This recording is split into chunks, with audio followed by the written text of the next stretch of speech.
Gilbert once said, "Once upon a time, in an unguarded moment, you recognized yourself as a friend." That's one of my favorite quotes, and it's our topic for today.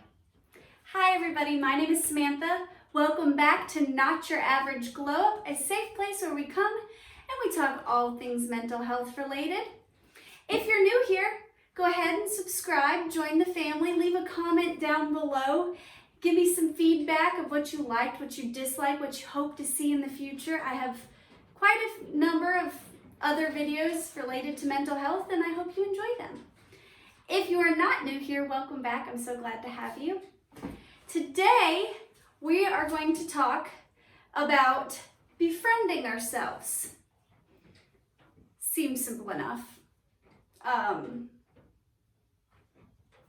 Maybe it is for you. It's not for me.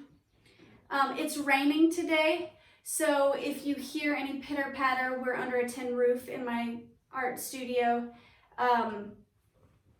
So just please be forgiving of that. I'm gonna take off my jacket because I'm hot and I'm nervous, because this is a topic that for some may be easy, but for me isn't so easy. It's an icky one for me. I am a Taurus Sun, Capricorn Moon. I thought I was a Gemini rising, but my friend recently did my birth chart and told me that I'm actually a Taurus rising. So yeah, a lot of earth up in my chart. But that Cap Moon has this unhealthy detachment from emotions, and that is probably one of my deepest shadow aspects of myself. So that being said, today we're going to step over that comfortability. We're going to step over that threshold of discomfort, and we're going to step into love. I want to talk today about something that has been laid on my heart. I said in my last video I was going to talk about something else, but let's be honest. I am a messy person. I'm a disorganized person. I'm change my mind with the wind. I'm constantly go, go, go. My mind is always a mile a minute. And I felt led to speak on this topic. Recently, I've been watching a lot of videos pertaining to fear, pertaining to owning oneself, and pertaining to loving yourself. Shout out to Yes Theory. I've been binge watching the crap out of them lately. I've been watching Queer Eye, which their entire message is just being yourself, being authentically, beautifully you. My channel is very vulnerable, and I talk about lots of messy topics, lots of personal things, but I've only scratched the surface, and it's very difficult for me to be completely vulnerable and completely honest about who I am.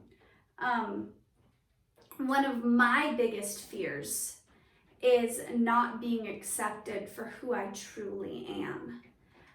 So in creating this channel, it was a way for me to step over that threshold of fear and put myself out there in a way that I've never been able to before. This channel is fairly new. It's only a couple of months old, so I'm still learning, I'm still growing, I'm still developing. And I hope that as this channel evolves, you'll be able to see that growth firsthand.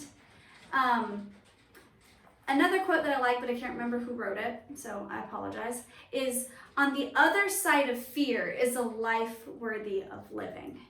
So today we're going to do an exercise, and I hope at home that you can do it with me, and maybe it'll help you to heal, help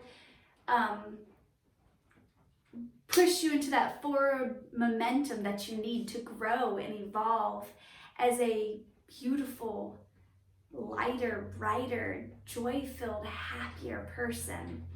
So I wrote down in my journal, this is my personal journal. I have behind me a huge journal that I do manifestation work in, that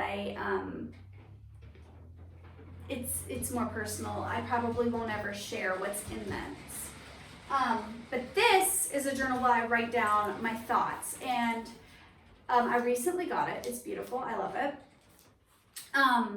I wrote down on the first page my fears, and I found it quite interesting because I set that intention that I was going to write down all of my fears without even opening this up yet. And then I see on the first page of this journal, this is the quote right here that's on the first page, and it was so fitting. So I'm going to share it with you. They don't hate you, my child.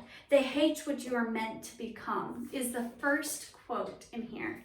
And one of my biggest fears and one of my shadow aspects of myself that I've been afraid to confront head on is that I'm a people pleaser. I have this paralyzing fear that I can't be completely 100% authentically me because I won't be accepted or loved or liked for who I am. I'm learning and I'm growing and I'm trying to face that head on, and I'm trying to learn how to be more authentically me. So I'm going to read off some of my fears, and then I'm going to talk about aspects of myself that I hide from others to be more vulnerable and to hopefully prove to myself through this exercise that I can be completely loved and accepted for who I am, and hopefully be an example for you at home. Because that's something that I've learned through my friends and through meeting strangers, is that often the parts of ourselves that we are afraid to show others are some of our most beautiful attributes, something that makes us so unique and so wonderful, and it's part of our testimony. So these are some of my fears. I'm not going to read off all of them because some of them are very deeply personal. But some of my fears are not being accepted as I am, not liking my true self. Failure is a huge one for me. Doing nothing of real value in my life.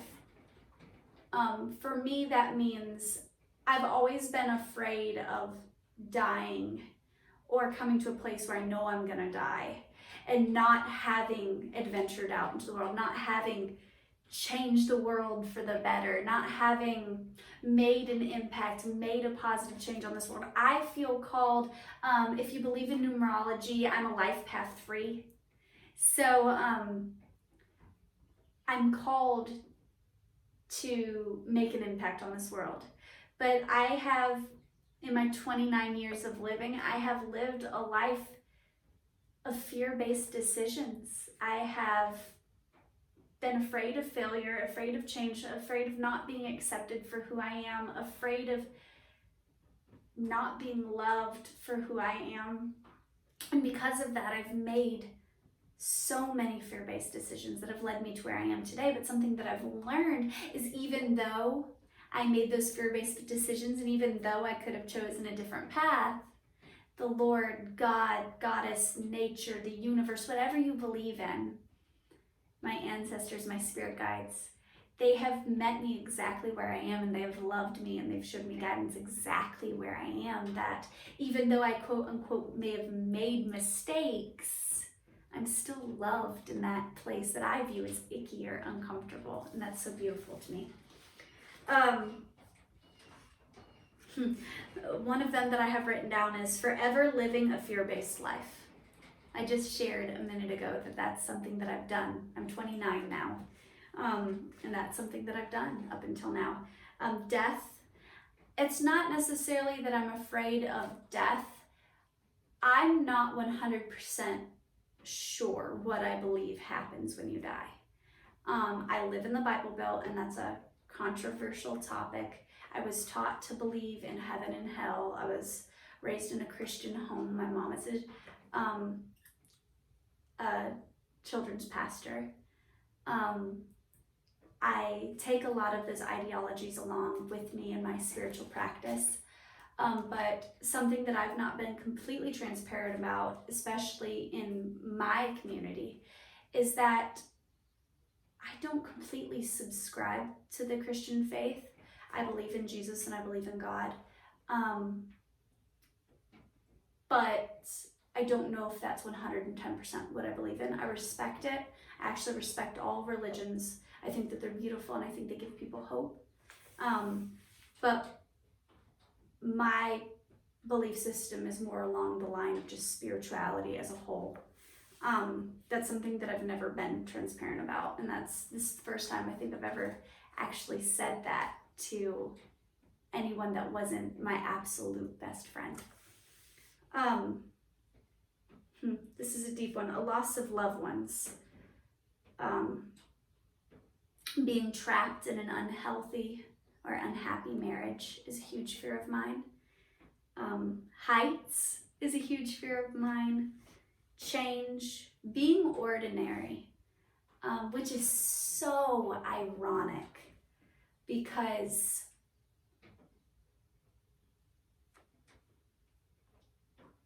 to counteract that,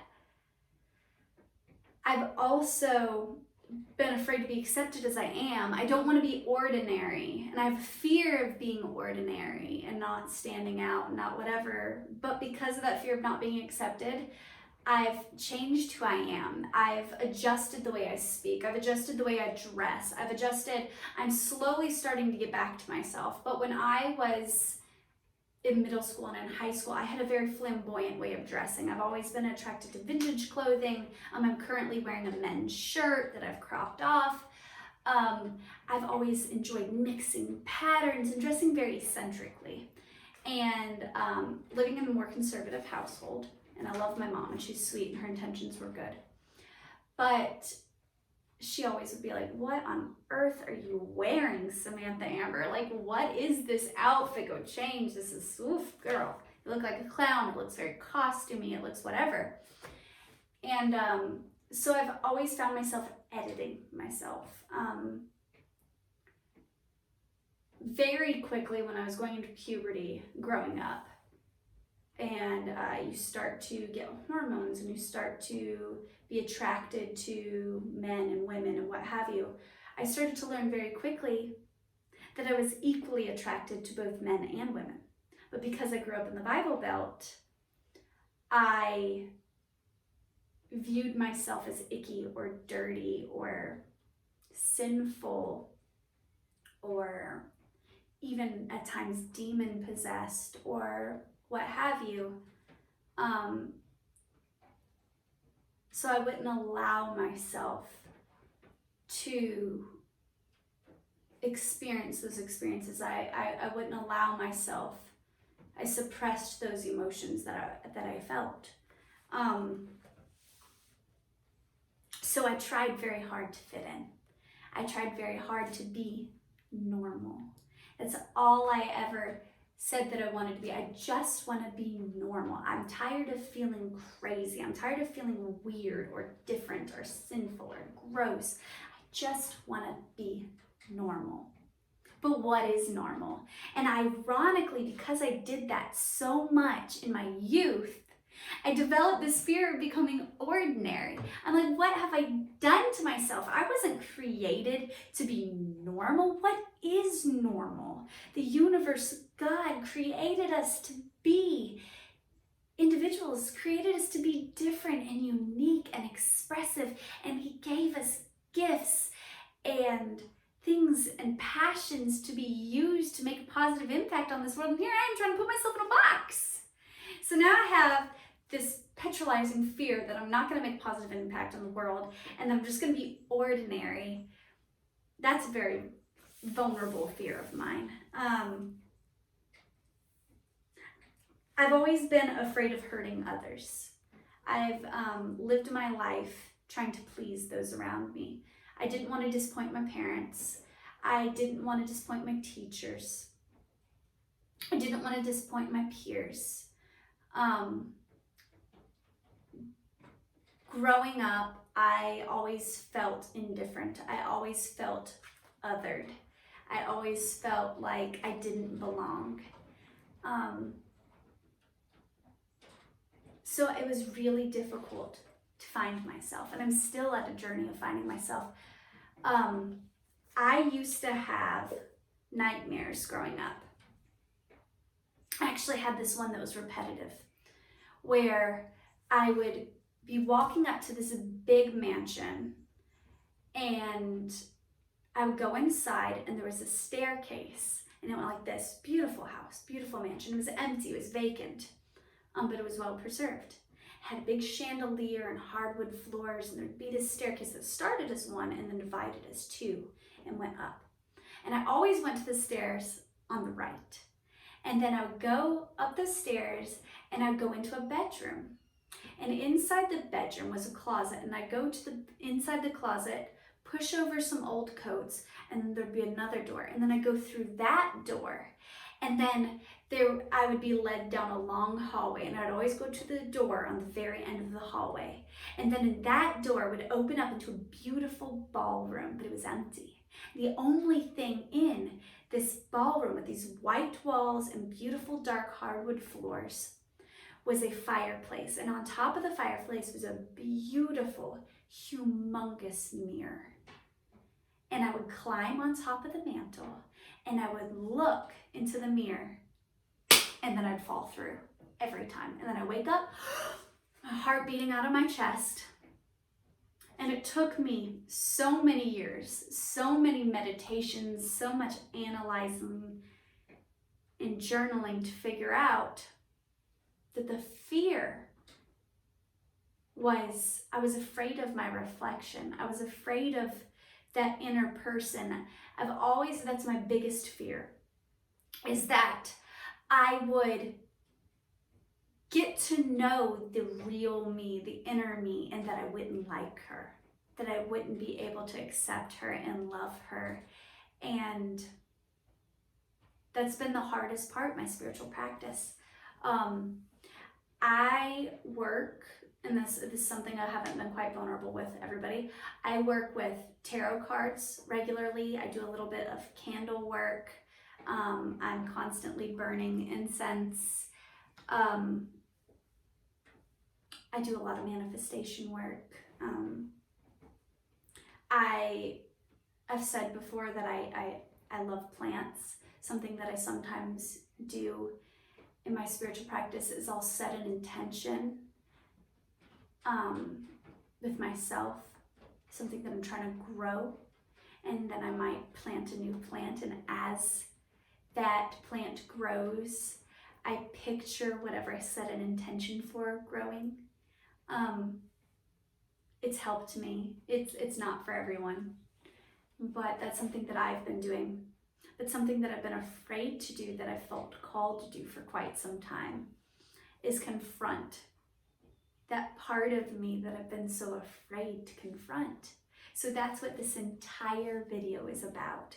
This is me trying to be completely, authentically, 110% me.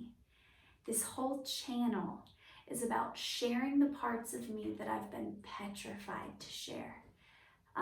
Before making this channel, I have never once told my abortion story. Before making this channel, I've never, outside of my very, very closest friends, expressed that I do tarot or that I do any sort of occult spiritual practice. I never opened up or talked about my history with abuse, or I've never opened up and publicly talked about my unhealthy relationships or my why I do the things that I do.